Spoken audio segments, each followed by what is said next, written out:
साथियों नमस्कार। आज साथियों धान के विषय में चर्चा करेंगे। बहुत सारे किसानों का सवाल है कि धान की फसल में जो जैसे बहुत सारे मेहनत करते हैं खाद पानी देने के बाद, तो उसमें जो है कुछ कीट भी लगते हैं या फिर पता नहीं है कि ये किन वजह से हो रहा है। उनके विषय में हम लोग चर्चा करेंगे और क्या हो रहा है, क्यों होता है, इसके बारे में भी चर्चा करेंगे। जैसे कि आप देख रहे हैं, ये जो बाली है ये सूख गया है, नीचे से सूख गया है। ये देख रहे हैं, ये सूख गया है इनका बाली भी। तो इनके विषय में चर्चा करेंगे बहुत सारे। तो इनसे जो है बहुत दिक्कत होती है फसल में, और जितना आमदनी होना चाहिए, मुनाफा होना चाहिए, जितना उपज होना चाहिए, उसमें भी दिक्कत होता है, घाटा हो जाता है, कम उपज होता है। इसके बारे में भी चर्चा करेंगे।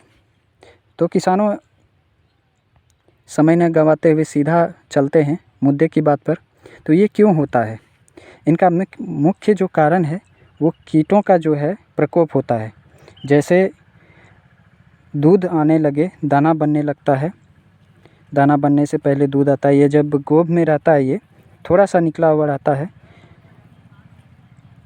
तो उससे जो है कीटों का हमला होता है। छोटे छोटे जो कीट पतंग होते हैं, रस चूसक कीट या फिर खाने वाले कीट, काटने वाले, कुतरने वाले कीट, उनका प्रकोप होता है।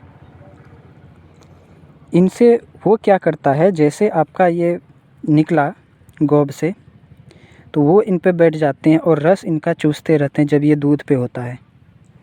छोटे छोटे कीड़े आप अक्सर देखे होंगे, जब आप फसल को ऐसे हिलाते होंगे तो उनसे छोटे छोटे कीट पतंग उड़ते होंगे, तो वो इन पे आके बैठ जाता है और इसका दूध चूसते रहता है, खाते रहता है, कुतरते रहता है। ये इनके वजह से भी होता है। दूसरा कारण इनका ये है कि इनके जड़ में जो है तना छेदक आ जाता है। इनके जड़ में जो है तना छेदक आ जाता है, और वो तना छेदक धीरे धीरे छेदते छेदते इनके डंठल को जो है काट देता है, तो उनसे भी ये सूख जाता है। तो अब इनका उपाय क्या करना चाहिए? इनका उपाय ये है कि जैसे आपका गोभ पे हो, पूरी तरह बालियाँ नहीं निकली हो, ध्यान दीजिएगा, जब बाली निकल जाए, फूल पे हो, उस समय आपको कोई भी कीटनाशक का उपयोग नहीं करना है, क्योंकि ये हानिकारक हो जाता है। फूल आपका झड़ जाएंगे, फिर बाद में वो दाना खाली हो जाएगा। तो जैसे गोभ में हो तो उसमें आप एसिटामिप्रिड ले सकते हैं, या इमिडाक्लोप्रिड 17.5% जो आता है सेल फॉर्म में, वो ले सकते हैं। एसिटामिप्रिड का डोज हो गया 100 ग्राम 5 टंकी में, और 17 में ये इमिडाक्लोप्रिड जो आता है वो 1 टंकी में 6 ml 15 लीटर वाली टंकी में, उससे आप स्प्रे कर सकते हैं। साथ में आप बोरोन ले सकते हैं। बोरोन का क्या काम होता है कि वो दाना जल्दी बढ़ता है और दाना वजनदार आता है उसका।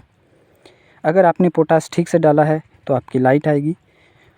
एक ये वजह हो गया।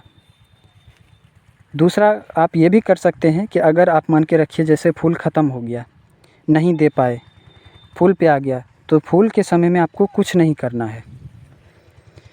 फूल जैसे ख़त्म हो, दूध पे आ जाए या हल्का सा आ जाए टाइट, तभी आपको 05234 1 से 1.5 किलो प्रति एकड़ के हिसाब से डालना है। उसके साथ में आप कीटनाशक मिला सकते हैं। गैसीय कीटनाशक जो गैस वाला होता है वो आप नहीं मिलाएं।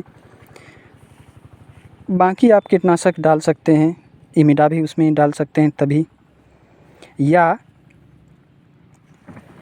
फर्टेरा नाम से आता है उसको, तभी आप जब बुआई कर रहे हैं तभी आप डाल दें। तो ये इनके वजह से आपको नुकसान नहीं उठाना पड़ेगा। तो कम से कम हाइब्रिड में याद रखिएगा, कम से कम 2 या 3 स्प्रे आपको ज़रूर लेना है अच्छी उपज के लिए। ये बात हमेशा ध्यान रखिएगा। पोषक तत्वों का हमेशा प्रबंधन करते रहिएगा खेत में। तब तक के लिए देखते रहिए। नमस्कार, धन्यवाद।